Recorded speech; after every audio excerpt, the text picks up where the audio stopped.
Good morning, everybody. Welcome to today's devotion for November 14th. Today's devotion is titled Waiting for God. The Bible reading is from Lamentations chapter 3, verses 22 to 33. Because of the Lord's great love, we are not consumed, for his compassions never fail. They are new every morning. Great is your faithfulness. I say to myself, the Lord is my portion, therefore I will wait for him. The Lord is good to those whose hope is in him, to the one who seeks him. It is good to wait quietly for the salvation of the Lord. It is good for a man to bear the yoke while he is young. Let him sit alone in silence, for the Lord has laid it on him. Let him bury his face in the dust. There may yet be hope. Let him offer his cheek to one who would strike him, and let him be filled with disgrace. For no one is cast off by the Lord forever. Though he brings grief, he will show compassion. So great is his unfailing love.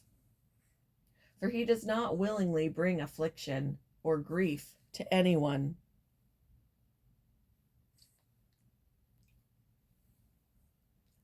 When a country erupted in civil war, authorities conscripted a man into military service. However, he objected. I don't want any part in destroying my country. So he left it. Because he didn't have proper visas, however, he eventually found himself stuck in another country's airport. For months, airport employees gave the man food, and thousands followed his tweets as he roamed terminals, knitted scarves, and clung to hope. Hearing of his perpetual plight, a community in Canada raised money and found him a job and a house.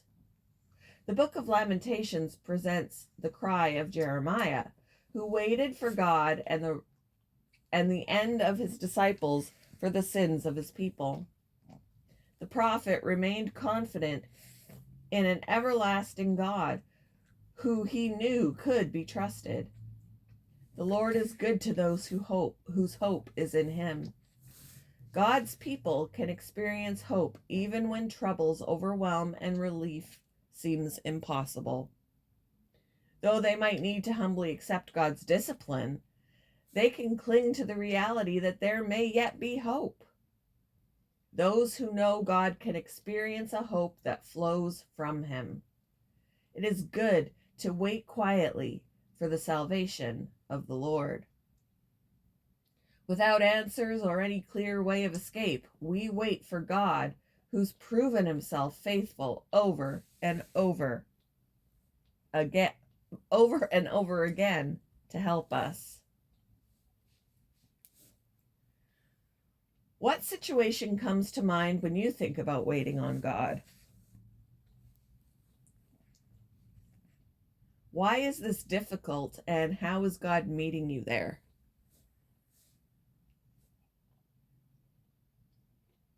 Thank you for joining me for today's devotion, and I hope you all have a wonderful day.